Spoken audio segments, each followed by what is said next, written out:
Well, welcome back to our second session. Tough acts to follow, but we'll give it a try. So my topic here is global warming and overpopulation hoaxes. Here's a view from 10,000 feet. Where is everybody? You know, if you listen to NPR, you think you're going to get this, right? But it's a lot more like that. You know, yeah, just too many people, right? If you were to take the population of the whole world, bring all 8 billion people here, bring them to the United States, separate them into families of 4, family units of 4, guess how big the plot is that you can put on each one on? 1,000 acres. Too many people? I don't think so. In Revelation, we have be fruitful and multiply. Fill the earth and subdue it. Have dominion over the fish of the sea, over the birds of the air, and over every living thing that moves on the earth. And we're supposed to believe that we are viruses here, people. We're a cancerous scourge upon the earth. God disagrees. Thomas Malthus, we can lay a lot of his feet. 1798, he writes a book called An Essay on the Principle of Population, and he writes this: the power of population is indefinitely greater than the power in the earth to produce subsistence for man. And the elites, the intelligentsia, they bought it.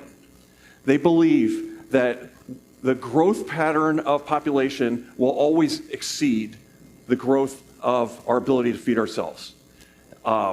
It's very interesting. Charles Darwin really latched on to this idea, and he sees in evolution, he sees how this meshes, that his idea of a survival of the fittest, that a species would evolve for competitive advantage in order to be able to eat. It's in a limited environment. And while Malthus was wrong, not to mention Darwin being wrong, but while Malthus, he couldn't have been more wrong, he would have been right if he was just reciting history. Now, here's a chart broken up into 100-year increments of world population estimated. And we see some times when it was level, and we see some times when population even went down. And if we were to expand this graph out to 25-year increments, you'd see a lot more ups and downs. So history says that that population was going up and down, and it suffered famines. It suffered from plagues as well. So he, looking back at history, is just projecting it out. But why did he end up being so wrong? Why was he so wrong? And it's because somewhere between 1780 and 1820, economic growth began to compound at a rate of 2.5% to 3% per year. And he never, ever saw it coming. Nobody had ever experienced anything like this. It led to enormous improvements in nutrition and health, innovation, and nobody knows why it happened. It's one of the great unanswered questions in all of history. Economists, social scientists, they've been arguing about this since the 1800s, when it became very obvious that the compounding had begun. But there's no agreed upon answer. Now, with a tip of the hat to the late Gary North, I believe that we can say that there are two likely answers. First, there was a change in ethics that took place. And that is that a Calvinist validation or legitimization of wealth took place beginning in the early 1600s. And also, there was a shift in the view of the future. We shifted from a pessimistic view to an optimistic view, and what we would call a post-millennial view of history. So in the early 1600s, in the Netherlands were at war with Spain. But that's where, if you remember your history, you'll remember that the Dutch got extraordinarily wealthy because they grasped this idea that you can't take dominion without means. And so they legitimized wealth. And these ideas, these Reformation ideas, began to take hold, not just there, but they spread to Scotland, and then through Presbyterian preaching, they spread to England and found full flower in the English Civil War and then the Glorious Revolution. And So North posited that those wars, the wars between the Netherlands and Spain and even the English Civil Wars, they weren't economic. It was a war of ideas. It was a war about ethics, Reformed versus Arminian. And so the optimism that accompanied the post-mill view was applied to not just economics, but also to politics and society, science, technology, etc. And so for the economic nerds among us, come see me later, but Austrian economics is really an outgrowth of post-mill eschatology. And we said earlier that there's no agreed upon answer, but could it be because the answers are Christian? Because how did an idea like that spread? It spread through the preaching. It spread through the church. The preachers were the reason. So improving wealth led to improving living conditions and improved carrying capacity of the planet, which of course leads to an increased population. You have more capacity, you're going to get more people, and it's a virtuous cycle. It's a virtuous cycle brought to us by God. Why? Here from Deuteronomy 8:18, you should remember the Lord your God, for it is he who gives you the power to get wealth, that he may establish his covenant. Which covenant was that? Be fruitful, multiply, take dominion. He gives us the wealth to take the dominion. And that was a virtuous cycle. It's a marvelous thing. Now, the opposite is just as true. You know, the Holocaust of abortion, it's now being coupled with the jab. It's robbed and is robbing the world of people. It's hard numbers to read. 1.67 billion abortions in the world since 1980. 64, and we're rounding things off to tens of millions. Is that horrifying or what? But hard on Deuteronomy 8:18 is 19 and 20. Then it shall be, if you by any means forget the Lord your God, follow other gods and serve them and worship them, I testify against you this day, you shall surely perish. As the nations which the Lord destroys before you, so you shall perish, because you would not be obedient to the voice of the Lord. Curses. How many Isaac Newtons were aborted? Nikola Tesla's, Cyrus McCormick's, John Calvin's, Wilberforce. It's astonishing. Roe was decided in 1973. Babies aborted that year would be 49 years old. Now, we counted them in the abortions. We didn't count their kids. How much would we have gained from those people? All those people. The toll is much greater than we think. Now, we need to address the reason for the hoax of overpopulation. The elites who push this idea through a compliant media have this in common. These people love death. They love death. They love destruction. And like Satan, their father, they are out to destroy the works of God. In John 10:10, we read, they did not come to steal, except to steal and to kill and destroy. Now, they're not out to destroy themselves. Others. The Paul Ehrlichs, the Al Gores, the Hararis of this world are worried that there's not going to be enough for them. Enough what? Enough of what you have. They want what you have. You are a threat to their existence. That's why we are being brought the population hoax. There's a meme on the internet that goes something like this. They want you dead, but they'll settle for your obedience. Never forget the they in that statement, the they are those who love death. And this meme brings us to the second part of this hoax topic, which is climate change. That's right. When I was a kid, it was global cooling. Lately, it's been global warming. Now it's climate change. Now, really, climate change does happen. It does exist. But the hoax is that we're doing it, that it's anthropogenic. Think about this headline that I'm bringing you. I think this was from The Guardian in the UK. Secrets of the Ice, Unlocking a Melting Time Capsule. There's a thing now, a field of study called glacial archaeology, where they deal with artifacts that are being uncovered by the melting ice patches. And in that same article, they're not embarrassed to say this.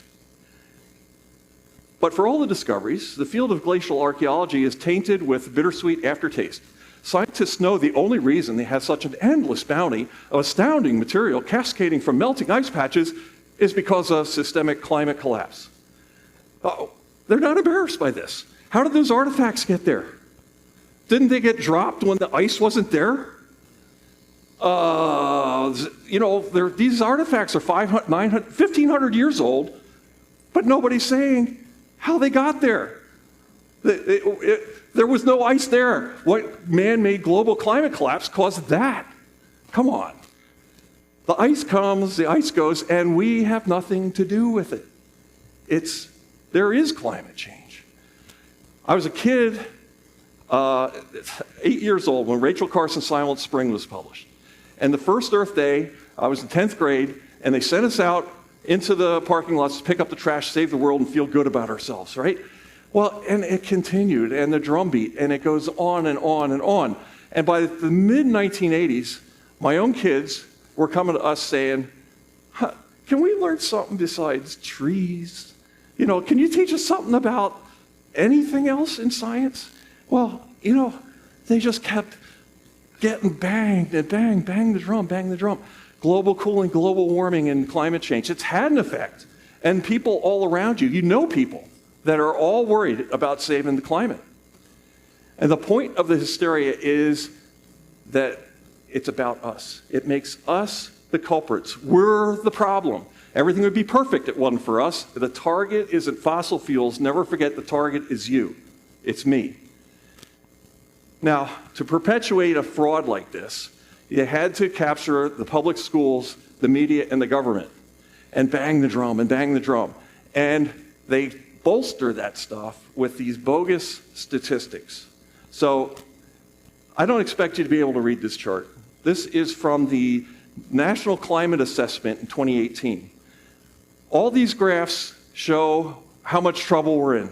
We're all going to die. The climate, it's falling apart.